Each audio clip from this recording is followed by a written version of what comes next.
Welcome to the Get Fit Guys, quick and dirty tips to get moving and shape up. My name is Brock Armstrong, and I'm the Get Fit Guy. A while ago, a listener named Jock wrote in and asked this. You know those pecs that go all the way to the neck and look like two giant squares with nipples? Well, how do I get those? Now, this is an interesting way of describing them, but not all that inaccurate when I think about it. The muscles in the pectoral region do form a square or more of a rectangle on either side of your sternum if you combine all four of them equally. Now, the four muscles that we consider to be our pecs include the pectoralis major, the pectoralis minor, the serratus anterior, and the subclavius. Now, let's look at each one of those separately. The pectoralis major is a large and fan-shaped muscle and is comprised of a sternal head and a clavicular head. It is also the muscle that is closest to the skin, and it is used to adduct and medially rotate the upper arm.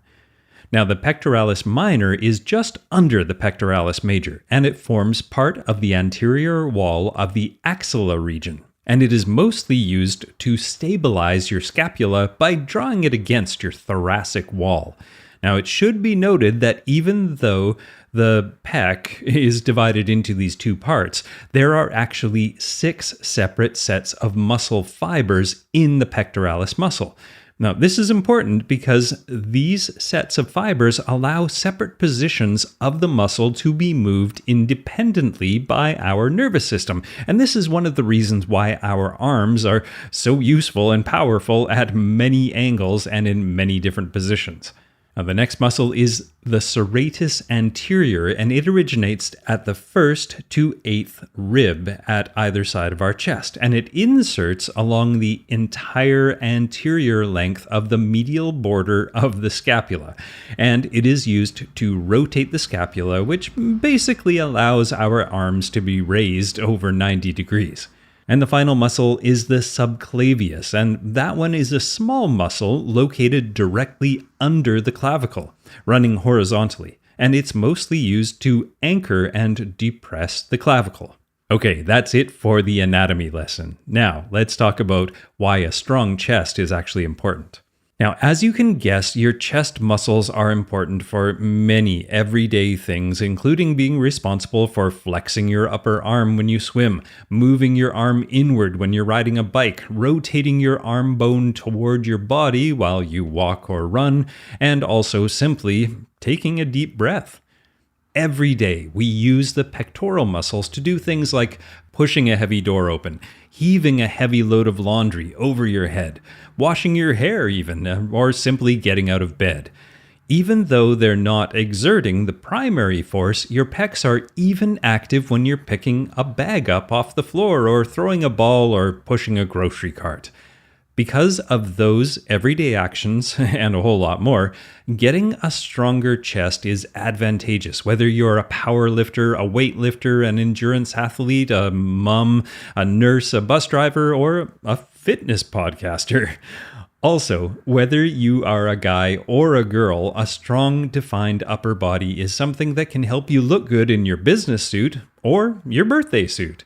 And you don't have to be the size of someone like Terry Crews either. Simply increasing the tone of the muscles and lowering the percentage of body fat over top of them, even just a little bit, can make a noticeable difference.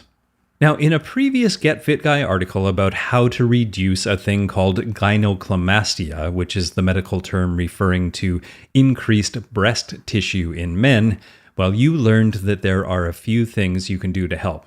The first one is to speak to your doctor because hormone imbalances and pharmaceutical drug side effects are common causes of this condition. And the second thing you can do is wear compression garments. Wearing compression sportswear, such as supportive t-shirts, can help with comfort and reduce pain and rubbing while exercising. And finally, modifying your diet, especially when it comes to alcohol, added sugars, and processed fats, can really help. There's also a gene called the GDF-8 gene, and that gene is our body's regulator of a substance called myostatin. Now, myostatin controls the amount of muscles we have on our body and also how big our muscles develop naturally without any supplementary help. The base level of myostatin in the majority of us make it possible to build some muscles, but it makes it quite difficult to naturally build those big bulky muscles that some women and men fear, no matter how heavy a weight we lift. Now let's talk about the importance of angles. Now let's start here. Your muscles' main job is to move your skeleton. The human body has over 600 muscles, and those muscles make up about 40% of our body weight. Each muscle is made up of thousands or tens of thousands of small musculous fibers, and each of the muscle fibers is made up of tiny strands of fibrils. Each of those muscle fibers and fibrils is commanded by a nerve, which makes it contract or relax. Now, when we exercise a muscle or a muscle group, it is important to come at each one and its corresponding fibers and fibrils from all the angles at which our bones can move. If you do this, you can alter the muscles or parts of the muscle, in the case of the pectorals, and how it is used to move your skeleton. Now, changing the angle of exercise means that you're changing how your body moves the weights through space, and this can alter the tension and the range of motion of the muscles. Now, for this reason, if you really want to get a super defined chest, like our question asker does, you are going to want to go at your chest from all the angles possible. In practical terms, this means that you want to press from all angles. So on a weekly basis, you'll do incline, decline, and flat chest pressing so that you attack your muscles from all those angles.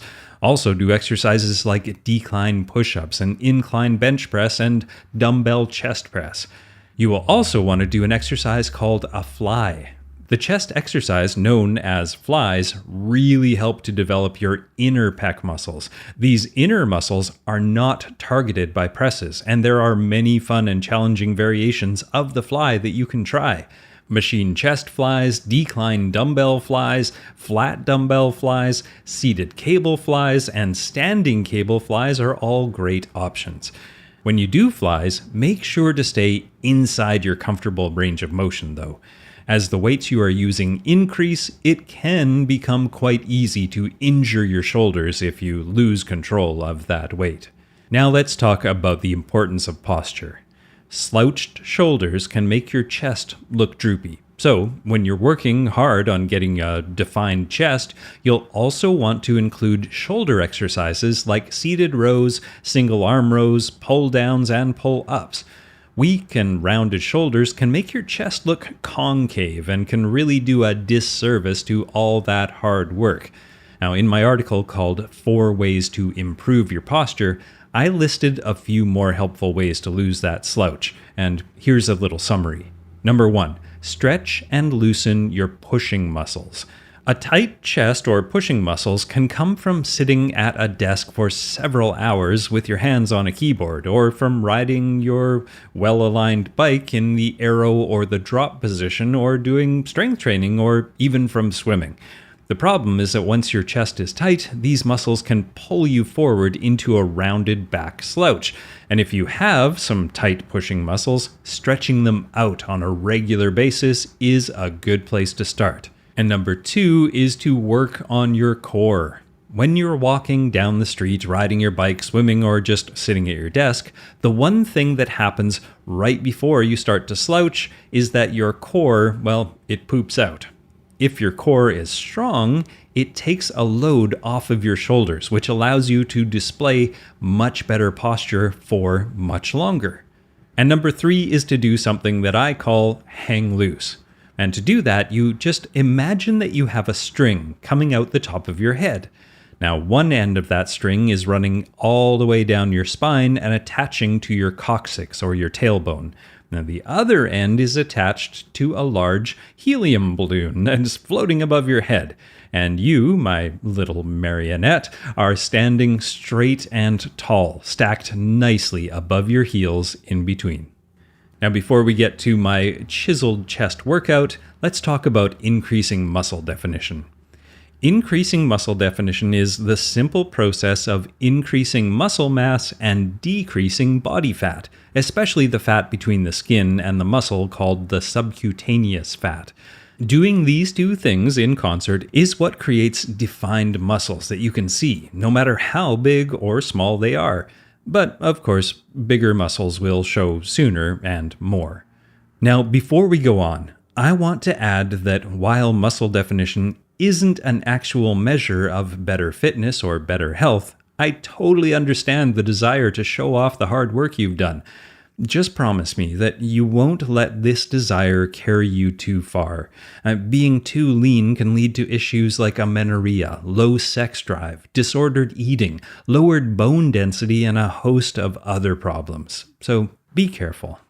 All right, as always, I won't leave you wondering where the heck to start on this pec building journey, so here is a basic workout that you can modify to fit your needs.